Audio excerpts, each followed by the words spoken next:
ఇవాళ అన్ని పత్రికల్లో బ్యానర్ ఐటంగా ఈ ఎన్నికల తర్వాత రాష్ట్రంలో రాజకీయ గందరగోళం అని ఒక పత్రిక రాసింది. 104 మంది ఎమ్మెల్యేలు ఉంటేనే మా ప్రభుత్వాన్ని కూల్చేందుకు భాజపా యత్నం అని ఈ పత్రికలో వస్తే కనుక, మరో పత్రికలో టచ్లో 20 మంది కాంగ్రెస్ ఎమ్మెల్యేలు తెస్తారంటే ఇప్పుడే వద్దన్న అని ఇక్కడ ఉన్నది. తర్వాత సాక్షిలో కూడా దాదాపుగా అదే హెడ్డింగు అదే వచ్చింది.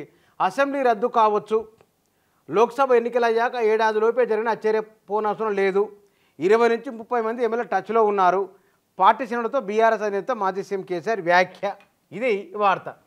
వాస్తవానికి నిజంగానే లోక్సభ ఎన్నికల తర్వాత గందరగోళం ఉంటుందా, ఉండే అవకాశాలు ఉన్నాయా, ఏ ప్రాతిపదిక మీద ఏ అంచనాతోని లోక్సభ ఎన్నికల తర్వాత ప్రభుత్వం ఉండదని, రేవంత్ రెడ్డి ప్రభుత్వానికి ఇబ్బంది అని వ్యాఖ్యలు చేస్తూ ఉన్నారు.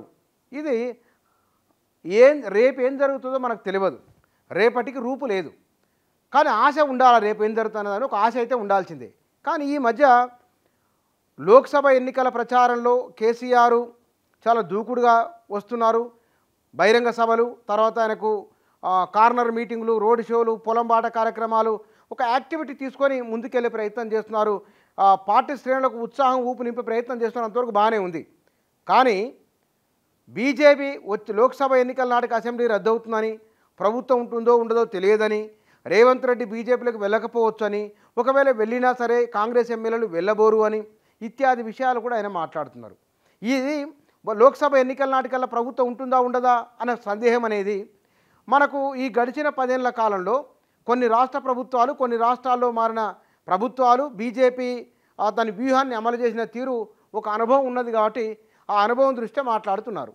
నిజంగా కనుక బీజేపీ దీని ద్వారా కేసీఆర్ ఇంకో మాట అన్నారు, టచ్లో 20 మంది ఎమ్మెల్యేలు ఉన్నారని. అంటే రాబోయే రోజులలో లేదా ఏడాదికో 2 ఏళ్లకో కాంగ్రెస్ ప్రభుత్వం పోతే కనుక తిరిగి తమ ప్రభుత్వం రాబోతుంది అని ఒక అన్యాపదేశమైన మెసేజ్ ఇచ్చే ప్రయత్నం చేస్తున్నారు. కానీ ఇక్కడ గమనించవలసిన విషయం ఏంటంటే, ఒకవేళ బీజేపీ సీరియస్గా ఇక్కడ ప్రభుత్వాన్ని మార్చాలని అనుకుంటే కనుక, వీరి మాట ప్రకారం ప్రభుత్వం పడిపోతే కనుక బీఆర్ఎస్కి ఏమాత్రం అవకాశం ఉండదు. అవకాశం లేకుండా నరేంద్ర మోడీ చేస్తారు. ఎందుకు? మనం మహారాష్ట్ర చూసినాం, శివసేన ఉన్నది, అక్కడ ఎన్సీపీ ఉన్నది. ఎన్సీపీలో చీలిక వచ్చింది, శివసేనలో చీలిక వచ్చింది. బీజేపీ ఒక ప్రధానమైన పాత్ర అక్కడ పోషించింది. అక్కడ ప్రాంతీయ పార్టీలుగా ఉన్న శివసేన ఉన్నది, ఇక్కడ టీఆర్ఎస్ లేదా బీఆర్ఎస్ ఉన్నది.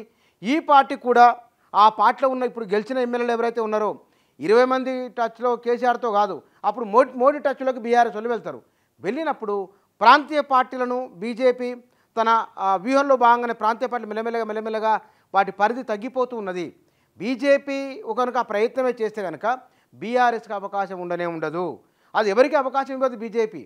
ఇక్కడ ఇది రియాలిటీ. ఇక్కడ కాంగ్రెస్ ఉండదు, బీఆర్ఎస్ ఎమ్మెల్యేలు ఉండరు, బీజేపీ మాత్రమే ఉంటుంది వాళ్ళు కనుక సీరియస్గా అనుకుంటే. కానీ ఒకవేళ ప్రభుత్వాన్నే కనుక వాళ్ళు మార్చాలనుకుంటే ఆ బలమైన నాయకుడు ఎవరు, ఏ పార్టీలో ఉన్నారు? కాంగ్రెస్ రేవంత్ రెడ్డి వెళ్ళే అవకాశం లేదు. ఇంకెవరైనా సిండే రూపంలో వస్తారు కానీ ఎవరు వచ్చే వాళ్ళు ఎవరు? వాళ్ళను ఫాలో అయ్యే ఎమ్మెల్యేల సంఖ్య ఎంత ఉన్నది? లేదా బీఆర్ఎస్కి ఎంతమంది రాబోతున్నారు? మిగతా పార్టీలు ఇక్కడ బీజేపీకి 8 మందే ఉన్నారు. బలాబలాలు లెక్క వేసుకున్నప్పుడు ఒకవేళ ఇక్కడి నుంచి 40-50 మంది వెళ్ళాలి, వెళ్ళి మళ్ళీ బీఆర్ఎస్కి మళ్ళీ 10-20 మంది రావాలి, వస్తే కానీ అప్పుడు కానీ లెక్క సరిపోదు. ఇక్కడ కేసీఆర్ చెప్తున్నారు 104 మంది ఎమ్మెల్యేలు ఉన్న తన ప్రభుత్వాన్ని పడగొట్టినాడు. వాస్తవం 104 సంఖ్య అని 88 మంది వాళ్ళు గెలిచింది. మిగతా వాళ్ళు కాంగ్రెస్కి వెళ్ళి వచ్చిన వాళ్ళు, మిగతా పార్టీకి వచ్చిన వాళ్ళ సంఖ్య కలుపుకుంటే అంత అయింది. అది ఆ నెంబరు.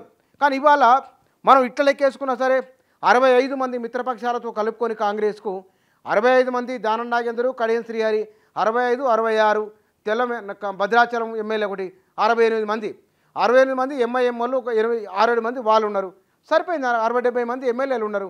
ఇట్లా లెక్కేసుకున్నా సరే ఈ ప్రభుత్వానికి వచ్చిన డోకా లేదు. అయితే నరేంద్ర మోదీ 3వ సారి వచ్చి ఇండియా కూటమి చాలా బలహీనపడి ఇప్పుడు మీడియాలో జరుగుతున్న చర్చలాగానే వీళ్ళు 50 సీట్లు 40 సీట్లు వీళ్ళకి వచ్చి వాళ్ళు 300-400 ఇస్తే కనుక అప్పుడు పరిణామాలు ఎట్టుంటాయో మనం అంచనా వేయలేము, వేసే అవకాశం లేదు. ఏం జరుగుతుందో ఎవరికి తెలియదు. ఇవి ఒక అంచనా, ఒక ఊహ ఇది. అయితే వచ్చేసారి లేదా లోక్సభ ఎన్నికల తర్వాత కాంగ్రెస్ ప్రభుత్వం రాబోయే 5 ఏళ్ళు కొనసాగితే కనుక 2029 ఎన్నికల నాటికి బీఆర్ఎస్కి అవకాశం ఉంటుంది. ఎందుకంటే కాంగ్రెస్ పార్టీలో దానికున్న స్వభావం రీత్యానో లేకపోతే కాంగ్రెస్ పార్టీ దాని వ్యవహారం ఏమిటో తెలియదు, కానీ మరో పార్టీ బతకడానికి అవకాశం ఉంటుంది. మరో ప్రశ్నించే వాయిస్ ఒకటి ఉండాలని అనుకుంటుంది కాంగ్రెస్. అట్లా కాంగ్రెస్ 5 ఏళ్ల పాటు ఉంటే కనుక దీని మీద ఫైట్ చేయవచ్చు, వీళ్ళ లోపాలు వెతికి పట్టుకోవచ్చు, ప్రజల్లోకి తీసుకొని వెళ్ళవచ్చు, మళ్ళీ అధికారంలోకి రావడానికి కూడా స్కోప్ ఉంటుంది. కాంగ్రెసే కనుక లేకుంటే బీఆర్ఎస్కి ఇబ్బంది అవుతుంది. బీజేపీ కనుక ఇక్కడ ప్రభుత్వాన్ని ఏర్పాటు చేస్తే కాంగ్రెస్కు బీఆర్ఎస్ ఈ ఇద్దరికీ ఇబ్బంది అవుతుంది. ఇది మనము ఒక బీహార్ అనుభవం ఉన్నది, ఈశాన్య రాష్ట్రాల అనుభవం ఉన్నది, మహారాష్ట్ర అనుభవం ఉన్నది, గోవా జరిగిన పరిణామ అనుభవం ఉన్నది, మొన్నటి కర్ణాటకలో ముందు జరిగిన ఒక ప్రయోగం ఒక అనుభవం ఉన్నది. కాబట్టి ఇన్ని అనుభవాలు మనం తీసుకున్నప్పుడు ఆడ జేడీఎస్ లేదా తమిళనాడులో బీజేపీతో ఉన్న పార్టీ ఏఐడిఎంకే, ఇవాళ ఏఐడిఎంకే దాని ఉనికి నామమాత్రంగా ఉన్నది. ఎడప్పాడి పళనిస్వామి ఒకవైపున, పన్నీర్ సెల్వం ఒకవైపున అయిపోయారు. కాబట్టి ప్రాంతీయ పార్టీల విషయంలో భారతీయ జనతా పార్టీ దృక్పథం వేరుగా ఉన్నది. కాంగ్రెస్ పార్టీ ఉన్న దగ్గరనే అంతో కొంత ప్రాంతీయ పార్టీలు బతికి ఉన్నాయి. కాబట్టి ఇవాళ బీజేపీ తెలంగాణలో భారతీయ జనతా పార్టీకి ఇంతకు ముందున్న దానికంటే ఈసారి వేగు పెరిగినట్టు కనబడుతున్నది. వారి ఓట్ల పర్సెంటేజ్ పెరిగింది. అసెంబ్లీ స్థానాలు ఇన్ని వస్తాయని అంచనా లేదు వారికి. 8 అసెంబ్లీ స్థానాలు గెలుచుకోగలిగినారు. మొన్న అంతకు పూర్వం ఒకే అసెంబ్లీ స్థానం ఉన్నది. మొన్న లోక్సభ ఎన్నికలకు ముందు ఆ లోక్సభ ఎన్నికల్లో 4 లోక్సభ నియోజకవర్గాలు గెలుచుకున్నది. ఈసారి లోక్సభ నియోజకవర్గాల సంఖ్య పెరుగుతుంది అని అంటున్నారు. అంటే భారతీయ జనతా పార్టీ మధ్యతరగతిని పట్టుకునే ప్రయత్నం చేస్తున్నది. మధ్యతరగతి ప్రజలు ఆ పార్టీ వైపు చూస్తూ ఉన్నారు.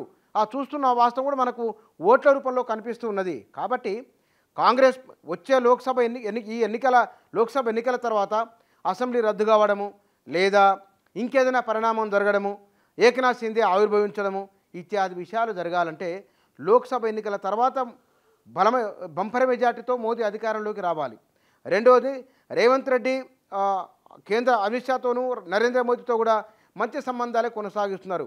పొలిటికల్ స్టేట్మెంట్లు తప్ప ఈయన ముఖ్యమంత్రి అయిన వెంటనే వెళ్ళి వారిని పిలిచి కలవడము, ఈయన ఈగోలకు వెళ్ళలేదు, వెళ్ళి వారిని కలవడము, వారి ప్రసన్నం చేసుకునే ప్రయత్నం చేయడము, వారితో వివాదాలు లేకుండా స్మూత్గా వెళ్ళే ప్రయత్నం చేస్తూ ఉన్నారు. కాబట్టి ఒకవేళ రేవంత్ రెడ్డి బీజేపీలోకి వెళ్ళినా ముఖ్యమంత్రి చేసిందే కాంగ్రెస్ పార్టీ కాబట్టి ఆయన ముఖ్యమంత్రి కావడానికి అయితే స్కోప్ లేదు. ఏకనాథ్ షిండే ముఖ్యమంత్రి కావాలి కాబట్టి ఆయన అటువైపు వెళ్ళిపోయారు.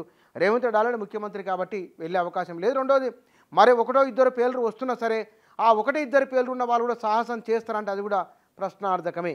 అయితే నరేంద్ర మోదీ, అమిత్ షా వీరు బంపర్ మెజార్టీతో వస్తే గనక చెప్పలేం. అప్పుడు జరగబోయే పరిణామాలు ఎట్లా ఉంటాయో మనకు తెలియదు. కానీ కాంగ్రెస్ పార్టీ ఉనికి బలంగా ఉంటేనే బీఆర్ఎస్ ఉనికి బలంగా ఉండే అవకాశం ఉంటుంది. ఎందుకంటే నిన్న మొన్నటి రీసెంట్ అనుభవాల దృష్ట్యా ఈ అభిప్రాయానికి వచ్చే అవకాశం ఉంది.